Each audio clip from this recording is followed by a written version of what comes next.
اعوذ باللہ من الشیطان الرجیم بسم اللہ الرحمن الرحیم۔ اس سے پہلی ویڈیو میں ہم نے رکوع نمبر 16 کی آیت نمبر 246 سے 248 تک کا ترجمہ اور ان آیات میں پیش ہونے والے طالوت کے واقعے کو بیان کیا تھا کہ ان لوگوں نے اپنے نبی سے ایک بادشاہ کی فریاد کی۔ بنی اسرائیل کے لوگوں نے کہا کہ اے ہمارے نبی، آپ ہمارے اوپر ایک بادشاہ کو مقرر کر دیں تاکہ ہم اپنی مخالف قوم عمالقہ سے ان نبی کے ساتھ مل کر، اس بادشاہ کے ساتھ مل کر جنگ کریں۔ تو جب اللہ تعالیٰ نے ان کے اوپر طالوت کو بادشاہ مقرر کر دیا تو ان لوگوں نے کہا کہ طالوت تو ہم سے کمزور ہے، وہ ہمارے اوپر کیوں کر بادشاہ ہو سکتا ہے؟ تو ان کے نبی نے کہا کہ اللہ تعالیٰ جس کو چاہتا ہے وہ بادشاہت عطا کرتا ہے، کیونکہ طالوت جو ہے وہ تم سے علم میں اور جسامت میں زیادہ ہیں، وہ زیادہ قوی ہیں اور ان کا علم بھی زیادہ قوی ہے۔ تو ان لوگوں نے کہا کہ اچھا ٹھیک ہے، پھر اس کے بعد آپ ہمارے لیے ایک ظاہری نشانی کو بیان کر دیں۔ تو اس پر ان کے نبی نے کہا کہ وہ تمہارا تابوت سکینہ جس کے اندر تمہارے پیغمبروں کی چیزیں موجود تھیں وہ تم سے چھن گیا ہے، تو اللہ تعالیٰ تمہارے لیے وہ صندوق واپس کر دے گا، وہ بادشاہ طالوت کے دروازے پر آ جائے گا، تو یہ تمہارے لیے سب سے بڑی نشانی ہے اگر تم یقین رکھتے ہو۔ پھر اس کے بعد ایسے ہی ہوا، اللہ تعالیٰ نے فرشتوں کے ذریعے سے وہ صندوق بادشاہ طالوت کے گھر پر پہنچوا دیا۔ پھر بادشاہ طالوت جب اپنی فوج کو لے کر دشمن سے لڑنے کے لیے نکلے تو اس وقت کیا ہوا، اب ان آیات کے اندر ہم یہ دیکھیں گے۔ فَلَمَّا فَصَلَ طَالُوتُ بِالْجُنُودِ، پھر جب باہر نکلا طالوت بالجنودی فوجیں لے کر، یعنی اپنے لشکر کے ساتھ جب طالوت باہر نکلا، قالا تو کہا، ان اللہ مبتلیکم، بے شک اللہ تعالیٰ تم کو آزمائے گا، بنہرن، ایک نہر کے ذریعے سے، فمن شریبا منہ، سو جس نے پانی پیا اس نہر کا، فلیس منی، تو وہ میرا نہیں ہے، ومن لم یطعمہ، اور جس نے اس کو نہ چخا، فانہ منی، تو بے شک وہ مجھ سے ہے، الا من اغترف غرفۃ بیدہ، مگر جو کوئی بھرے ایک چلو، بیدہ، اپنے ہاتھ سے، فشربوا منہ، پھر پی لیا سب کے سب لوگوں نے، منہ، اس سے، الا قلیلا منہم، مگر یہ کہ تھوڑے لوگوں نے اس کا پانی نہیں پیا۔ تو یہاں پر یہی بات بیان کی جا رہی ہے کہ جب بادشاہ طالوت اپنی فوج کو لے کر نکلے دشمن سے لڑنے کے لیے تو انہوں نے کہا، کیونکہ اس وقت بہت زیادہ گرم موسم تھا، پیاس کی شدت زیادہ تھی، تو بادشاہ طالوت نے یہ کہا کہ جب ہم میدان کی طرف چلیں گے تو راستے میں ایک نہر پڑے گی، اگر اس نہر میں سے تم لوگوں نے پانی پی لیا تو سمجھو وہ لوگ منافق ہیں، یعنی میرے ساتھ نہیں جائیں گے، ان لوگوں کے دل میں جہاد کا جذبہ نہیں ہے، اور جو لوگ اس سے نہیں پیئیں گے تو وہ میرے ساتھ ہیں، اور اگر کچھ لوگوں نے صرف ایک چلو ہی پانی ہاتھ میں لیا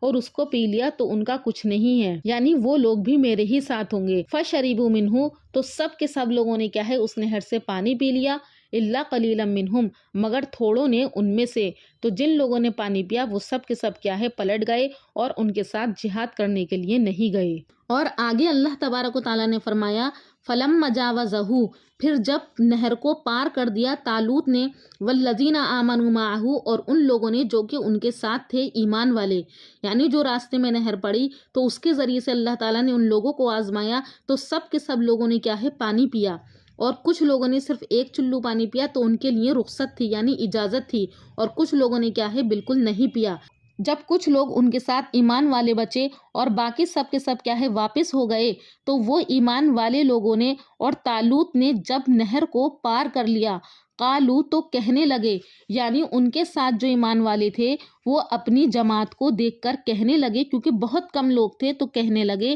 لا طاقت لنا اليوم، کہ طاقت نہیں ہے ہم کو آج، بجالوت و جنودہ، جالوت اور اس کے لشکر سے لڑنے کی، کیونکہ وہ لوگ بہت کم رہ گئے تھے۔ اپنے لشکر کو دیکھ کے ان لوگوں نے یہ کہا کہ ایسا لگتا ہے آج ہم اتنے کم لوگ رہ گئے ہیں تو ہم جالوت اور اس کے لشکر سے لڑنے کی ہمارے اندر طاقت نہیں ہے۔ قال الذین یظنون انہم ملاقو اللہ، اور ان میں سے کچھ لوگ ایسے تھے جو کہ الذین یظنون، جو کہ یہ گمان کرتے تھے، یا وہ لوگ جن کو خیال تھا، انہم ملاقو اللہ، کہ ان کو اللہ سے ملنا ہے، یعنی قتل و قتال کریں گے اگرچہ ہم شہید ہو جائیں، ان کے دل کے اندر یہ جذبہ موجود تھا، تو وہ کہنے لگے، کم من فیۃ قلیلۃ، بہت مرتبہ ایسا ہوا ہے کہ تھوڑی سی جماعت غلبت وہ غالب ہو گئی فیعتن کثیرتن بڑی جماعت پر، یعنی ان لوگوں نے یہ کہا بارہا تھوڑی جماعت غالب ہوئی بڑی جماعت پر بِإِذْنِ اللَّهِ اللہ کے حکم سے، وَاللَّهُ مَعَ الصَّابِرِينَ اور اللہ تعالیٰ کیا ہے صبر کرنے والوں کے ساتھ ہے۔ جتنے کم لوگ بادشاہ طالوت کے ساتھ رہ گئے تھے تو ان میں سے تو کچھ لوگوں نے اپنے لشکر کو دیکھ کے کہا کہ ہم بہت کم لوگ ہیں، ایسا لگتا ہے کہ ہم جالوت اور اس کے لشکر سے نہیں لڑیں گے، لیکن ان میں کچھ اتنے پکے ایمان والے لوگ تھے کہ ان کو یہ گمان تھا کہ اگر ہم ملاقات کریں کہ اگر ہم جنگ کریں گے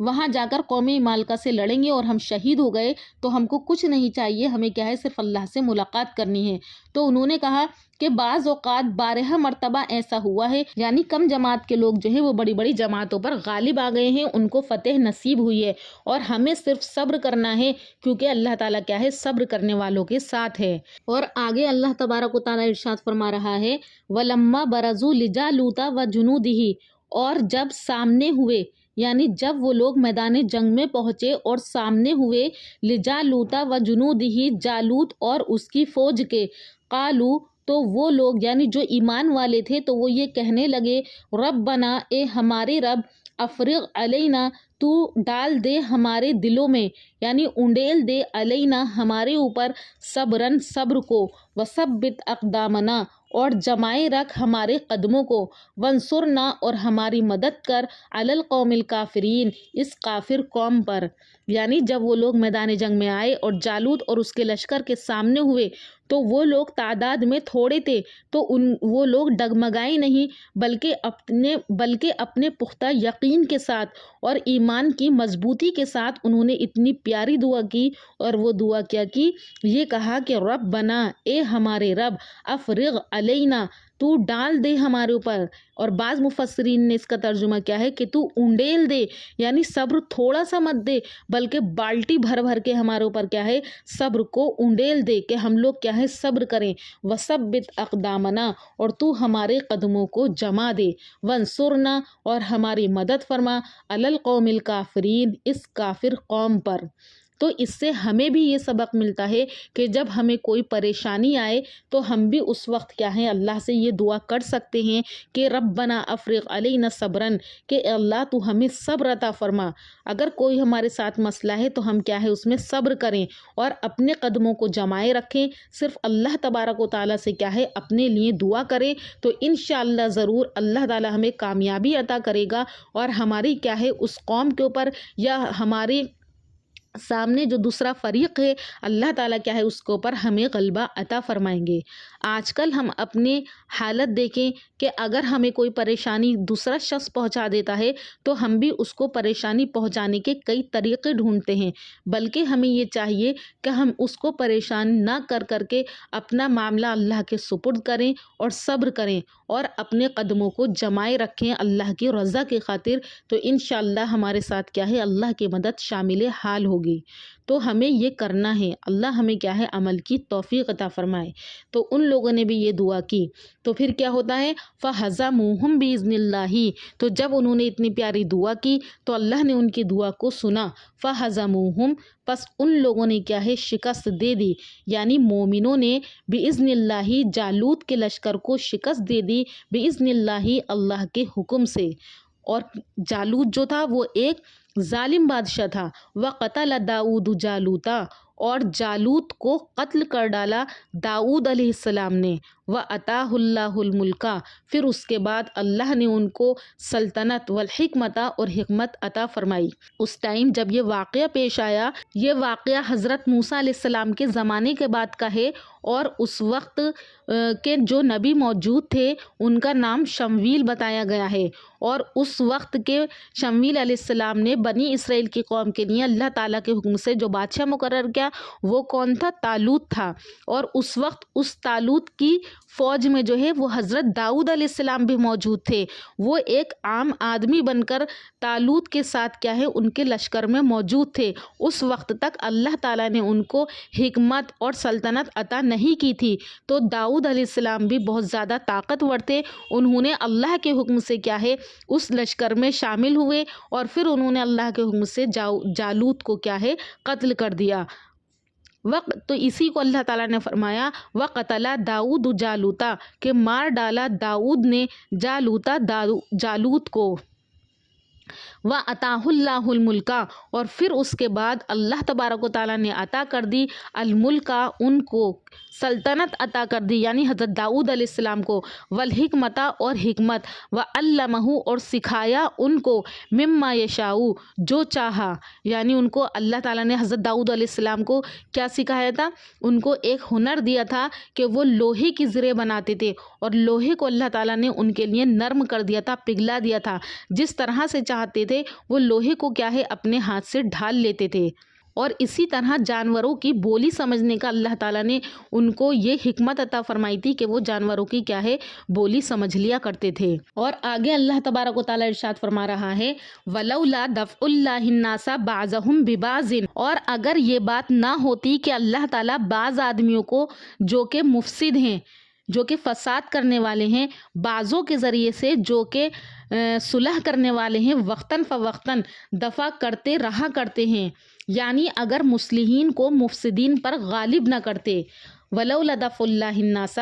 اور اگر نہ ہوتا دفع کرا دینا اللہ کا ایک کو دوسرے سے، لَفَسَدَتِ الْأَرْضُ، تو پوری زمین کے اندر کیا ہے وہ فساد برپا ہو جاتا، وَلَكِنَّ اللَّهَ ذُو فَضْلٍ، لیکن اللہ تعالیٰ بہت مہربان ہیں، عَلَى الْعَالَمِينَ، جہاں کے لوگوں پر، یعنی بعض اوقات ایسا ہوتا رہتا ہے کہ اگر مصلحین کو مفسدین پر اللہ تعالیٰ غالب نہ کرتے تو پوری زمین کے اندر کیا ہے وہ فساد ہی فساد ہوتا، لیکن اللہ تعالیٰ وقتاً فوقتاً کیا ہے اصلاح فرماتے رہتے ہیں۔ تو ان آیات کا خلاصہ یہ ہے کہ اللہ تبارک و تعالیٰ کی مدد اگر ہمارے ساتھ شامل حال ہو تو اللہ تعالیٰ کیا ہے ہمیں فتح ضرور عطا فرمائیں گے۔ اللہ تعالیٰ نے ان لوگوں سے کہا کہ تم لوگ کیا ہے اس نہر سے پانی مت پینا، تو ان لوگوں نے کچھ نے پانی پیا اور کچھ نے پانی نہیں پیا، تو یہاں پر 3 قسم کے لوگ ہو گئے تھے۔ ایک تو ناقص الایمان تھے جو کہ اس امتحان میں پورے نہ اترے، یعنی انہوں نے نہر سے پانی پیا، اور دوسرے کامل تھے جو کہ امتحان میں پورے اترے، یعنی انہوں نے پانی نہیں پیا، مگر اپنی قلت کی ان کو فکر ہوئی کہ ہم تھوڑے سے ہیں تو ہم جالوت اور اس کے لشکر سے کیسے لڑیں گے۔ اور تیسرے ان کے اندر کچھ ایسے لوگ بھی موجود تھے جن کو یہ فکر ہی نہیں ہوئی کہ ہم کیسے لڑیں گے، بلکہ انہوں نے کیا ہے استقلالی کو اختیار کیا، یعنی وہ ڈٹے رہے اور اللہ سے یہ دعا کی کہ اللہ تو ہمیں صبر عطا فرما اور تو ہمارے قدموں کو ثابت قدم رکھ اور ہمیں اس کافر قوم پر کیا ہے غلبہ عطا فرما۔ تو ایسا ہی ہوا، انہوں نے اللہ سے دعا مانگی، اللہ تعالیٰ نے ان کو فتح نصیب فرمائی۔ پھر آگے اللہ تعالیٰ ارشاد فرما رہا ہے تلک آیات اللہ، یہ آیتیں اللہ کی ہیں، نتلوہا علیکا، اے محمد صلی اللہ علیہ وسلم ہم آپ کو سناتے ہیں، بالحق کی ٹھیک ٹھیک سناتے ہیں، وَإِنَّكَ لَمِنَ الْمُرْسَلِينَ، اور بے شک آپ کیا ہے ہمارے بھیجے ہوئے رسولوں میں سے ہیں۔ چونکہ قرآن کریم کا ایک بڑا مقصد نبی کریم صلی اللہ علیہ وسلم کی نبوت کا ثبوت بھی ہے۔ اللہ تعالیٰ نے جو قرآن کریم کو نازل کیا ہے وہ قرآن کریم نازل کر کے اللہ تعالیٰ نے نبی کریم صلی اللہ علیہ وسلم کی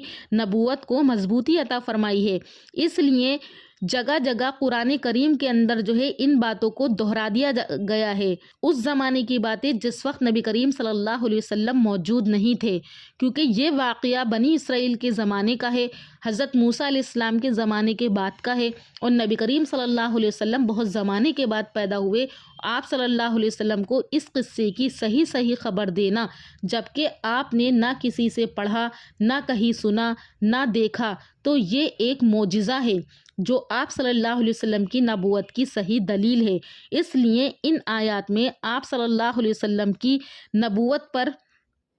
استدلال فرماتے ہیں کہ یہ آیتیں جن میں یہ قصہ مذکور ہوا اللہ تعالیٰ کی آیتیں ہیں جو صحیح طور پر ہم تم کو پڑھ کر سناتے ہیں، اور اس سے یہ ثابت ہوا کہ آپ لمن المرسلین، بلا شبہ پیغمبروں میں سے ہیں، یعنی آپ کو یہ باتیں کسی نے نہیں بتائیں، نہ آپ نے کہیں پڑھی، اور حق بالکل صحیح طریقے سے ان باتوں کی آپ کو خبر ہونا یہ اللہ تبارک و تعالیٰ کی طرف سے ہے، اور یہ آپ کے پیغمبر ہونے کی کیا ہے نشانی ہے۔ الحمدللہ آج ہمارا دوسرا پارہ مکمل ہوا۔ اللہ کے حکم سے، اس کے فضل سے اللہ تعالیٰ نے مجھے یہ شرف بخشا کہ میں نے آپ لوگوں کے سامنے اب تک 2 پارے ترجمے اور اس کی مختصر سی تشریح کے ساتھ بیان کیے ہیں۔ امید کرتی ہوں کہ آپ کو اچھے سے سمجھ میں آئے ہوں گے۔ میرا مقصد قرآن کریم کو آگے پھیلانا ہے، کیونکہ قرآن کریم کو اللہ تبارک و تعالیٰ نے ہمارے اوپر نازل کر دیا۔ اب یہ ہم لوگوں کی ذمہ داری ہے کہ کس طرح سے ہم قرآن کریم کو سمجھ کر پڑھیں۔ قرآن صرف پڑھنا نہیں ہے، بلکہ قرآن کو ہمیں سمجھ کر کے پڑھنا ہے کہ قرآن ہم سے کیا کہہ رہا ہے۔ جب ہم قرآن پڑھیں تو ہمیں یہ پتہ ہونا چاہیے کہ اس آیت کا ترجمہ کیا ہے اور یہاں پر کس واقعے کو ذکر کیا جا رہا ہے، کن باتوں کو اللہ نے ذکر کیا ہے، کس واقعے کو ذکر کر کے اللہ تعالیٰ ہمیں کیا سمجھانا چاہ رہا ہے۔ تو اب یہ ہماری ذمہ داری ہے کہ ہمیں قرآن کو کس طرح سے سوچ سمجھ کر کے پڑھنا ہے۔ اللہ تعالیٰ ہم سب کو قرآن کو سمجھ کر پڑھنے کی توفیق عطا فرمائے اور ساتھ میں مجھے بھی عمل کرنے کی توفیق عطا فرمائے۔ اور میرا مقصد بس یہی ہے کہ میں آسان زبان میں آپ لوگوں تک قرآن کا ترجمہ اور اس کی تفسیر، اس کی تشریح مختصر انداز میں آپ لوگوں تک آسان کر کے پہنچا سکوں۔ اللہ تعالیٰ میرے اس عمل کو قبول فرمائے اور میرے لیے مغفرت کا ذریعہ بنائے۔ انشاءاللہ اب اس کے آگے کی ویڈیو میں تیسرا پارہ لے کر حاضر ہوں گی، اور اللہ سے امید کرتی ہوں کہ اللہ نے مجھے اس کام کے لیے چنا ہے تو وہ مجھ سے پورے قرآن کریم کا ترجمہ اور اس کی تفسیر آپ لوگوں تک پہنچانے میں میری مدد فرمائے، اور مجھے بھی آپ لوگ اپنی دعا میں یاد رکھیں۔ السلام علیکم۔